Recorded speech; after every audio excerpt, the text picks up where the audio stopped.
What's up, guys? Kool-Aid here, and today we're going to be doing part one of a two-part series on the Vanguard tank. Now, I have only used the Vanguard. I have not used the Mag Rider or Prowler. That's why I'm not going to talk about them ones as much. However, a lot of this, or actually most of this, will carry over. I will touch on the Empire unique abilities that each main battle tank has.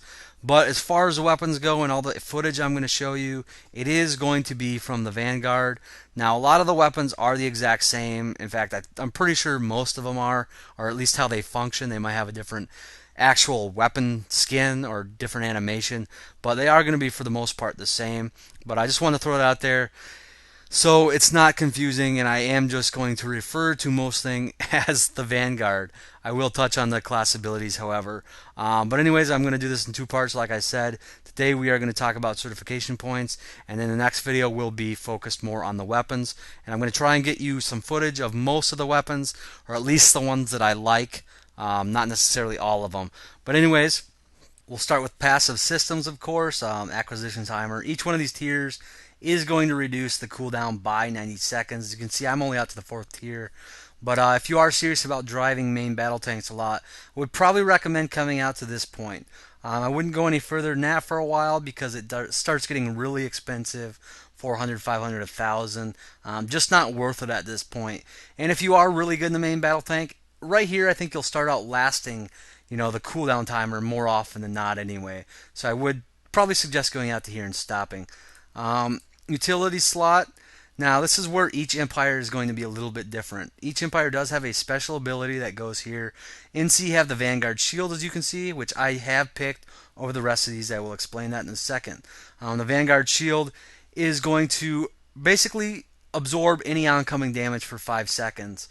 Each tier is going to reduce or increase the duration by a second and reduce the cooldown by 5 seconds. Starts getting really expensive though. I'd probably go out to this tier and then hold off for a little bit.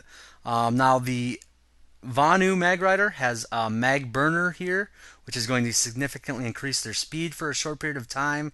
And then the Prowler, the Terran Republic Prowler, has an ability called Lockdown, which is going to lock them in one place and significantly increase their reload speed. So all three of these abilities here for each Empire seem to be really good. I have not tested the TR or VS ones, but I think I would suggest using them over the rest of these.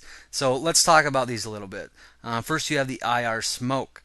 The reason I don't like this is because it only works against one type of weapon, and that is, lock-on launchers, basically. It's going to prevent lock-ons for 6 seconds.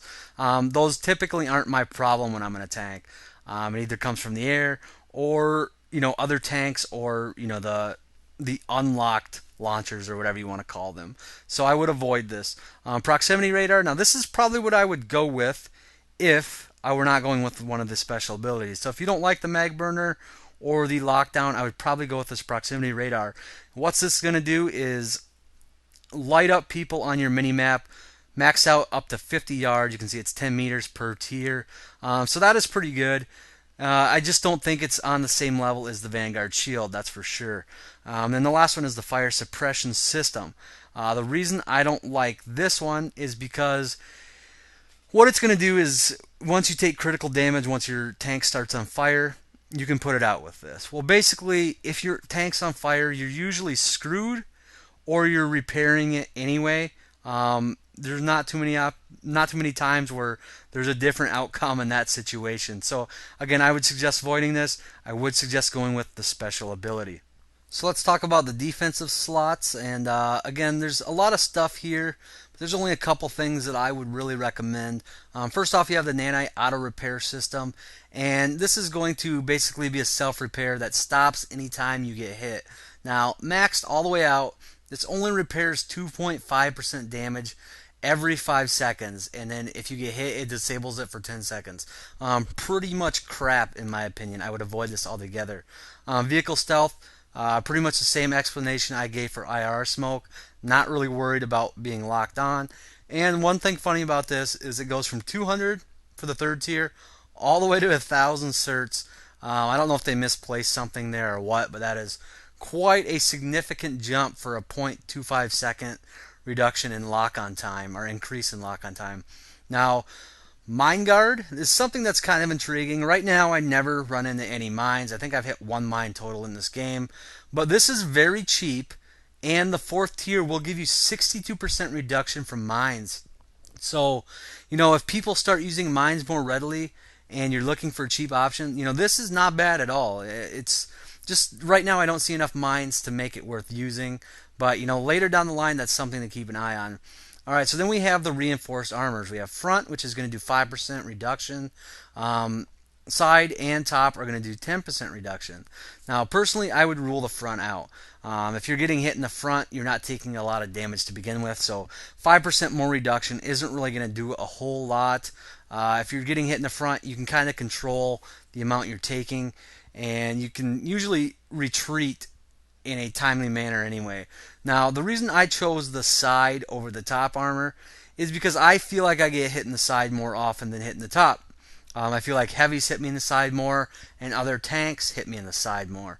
However, the top armor is great if you feel like you're getting hit by any air vehicles, ESFs or Liberties or whatever. It's also great against if you're attacking a base, if you're getting hit by turrets, or heavies on top of the base are generally going to shoot you in the top armor. So I really don't think there's a right or wrong between these two things right here.